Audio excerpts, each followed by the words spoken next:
इस बेहद मुश्किल घड़ी में जरूरत थी परिवार के कभी न भरने वाले जख्म पर मरहम लगाने की, लेकिन यूपी पुलिस ने ऐसा बर्ताव किया जो अपार पीड़ा झेल रहे घर वालों के जख्मों पर नमक लगा गया। हम अपने बच्चे की अपने घर से ही दरवाजे से ही विदाई करना चाहते हैं।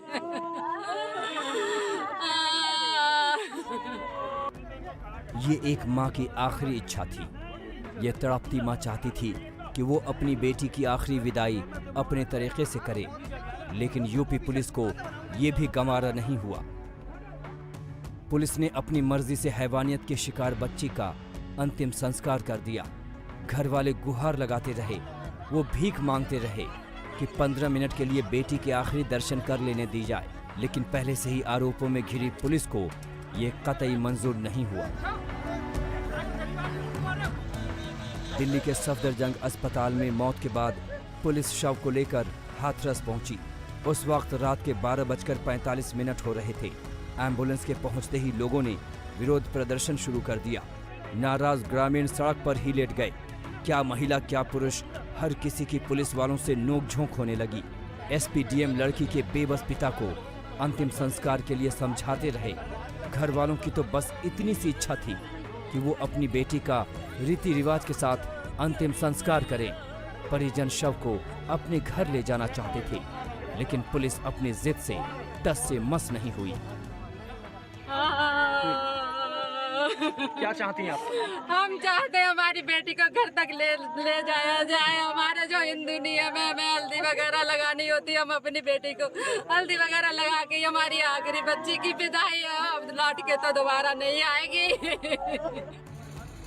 करीब 200 की संख्या में पुलिस वाले घर वालों की मांग ठुकराते हुए लाश को रात 2:20 पर अंतिम संस्कार के लिए ले गए। पुलिस वालों ने अंतिम संस्कार के वक्त घेरा बना लिया, किसी को चिता के पास जाने तक नहीं दिया। कोई भी नहीं आएगा। इस घटना का रिपोर्टिंग करने के लिए हम लोग आए हैं। हम लोग जा सकते हैं, नहीं जा सकते हैं अंदर? हम लोग जा सकते हैं, नहीं जा सकते हैं? कोऑपरेट कर रहे हैं भाई, आप सामने कुछ हमने कोऑपरेट किया, हम यहाँ तक आ गए, लेकिन यहाँ तक कुछ भी नहीं। सर देखिए, झूठ नहीं बोलना चाहिए ना। अधिकारियों को अगर ऐसा है तो झूठ नहीं बोलना चाहिए कि आप यहाँ तक आ जाएं और उसके बाद हम आपको पूरी व्यवस्था कर देंगे, आपको पूरे विजुअल देंगे। मैं इस बारे में नहीं जानता अधिकारियों ने क्या कहा। हमसे ये कहा गया है कोई पब्लिक का या फिर कोई भी आदमी। करीब 25 मिनट बाद खुद ही पुलिस ने चिता को आग लगा दी। ये अंतिम संस्कार अनोखा इस वजह से है क्योंकि इसमें कोई भी परिवार का सदस्य शामिल नहीं हो पाया। काफी देर तक पुलिस की मशक्कत चलती रही परिवार वालों के साथ, जो डेड बॉडी को, पार्थिव शरीर को घर पर रखना चाहते थे अंतिम दर्शन के लिए और सुबह उसका क्रियाक्रम करना चाहते थे, लेकिन घर वाले अड़ गए थे और पुलिस को जबरदस्ती वहां से एम्बुलेंस निकाल करके यहाँ लानी पड़ी। बाकायदा ह्यूमन चेन बनाकर, अभी भी देख सकते हैं आप, तादाद में पुलिस वाले खड़े हैं। बाकायदा ह्यूमन चेन बनाकर लोगों को रोक दिया गया। पुलिस के इस रवैये पर ग्रामीणों में जबरदस्त गुस्सा है। तनुश्री पांडे और राजेश सिंघल के साथ अभिषेक आनंद, हाथरस आज तक।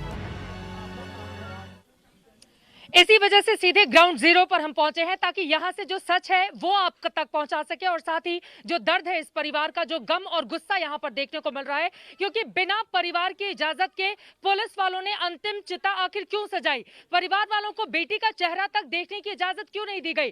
200 की तादाद में पुलिस वाले यहां पर आते हैं और गुंडागर्दी करते हुए बेटी की चिता को वो लेकर जाते हैं और वहां पर उसका अंतिम संस्कार बिना इन लोगों की मर्जी के कर दिया जाता है।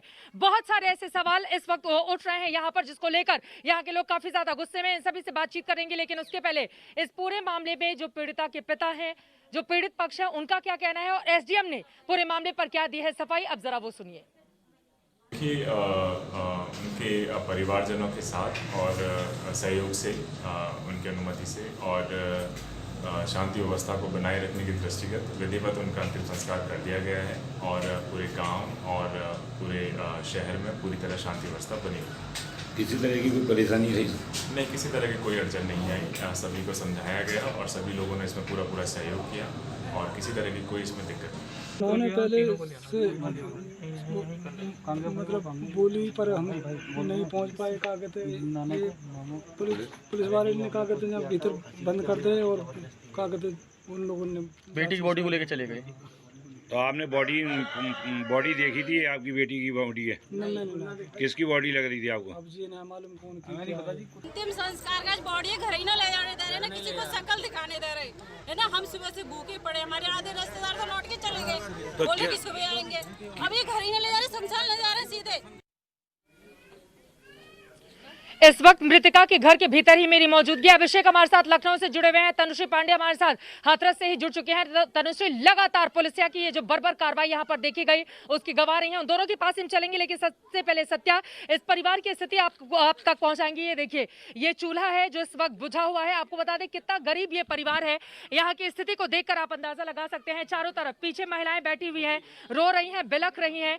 कितनी मुश्किल से 2 जून की रोटी ये परिवार इकट्ठा कर पाता था, लेकिन उसके बाद उनकी बेटी के साथ इस तरह की बेरहमी, बर्बरता और उसके बाद पुलिस का इतना खौफनाक रवैया, जिसको लेकर बेहद गुस्से में यहाँ के लोग हैं। तनुश्री, मैं फौरन आपके पास आऊंगी, लेकिन उसके पहले कुछ लोगों से जल्दी से हम बातचीत कर लेते हैं। आप क्या चाहते हैं? अब तो अंतिम संस्कार हो गया है, क्या चाहते हैं आप लोग? एक सेकंड, ये गाँव के लोग हैं, आपको बता दिए गाँव। सर्वप्रथम तो मैं आप लोगों को ये बताना चाहता हूँ, ये लोकतंत्र नहीं है, ये लोकतंत्र की हत्या है। अगर लोकतंत्र में लोग अपनी आवाज ना उठा पाए तो ये लोकतंत्र की हत्या है। क्या चाहते हैं आप लोग?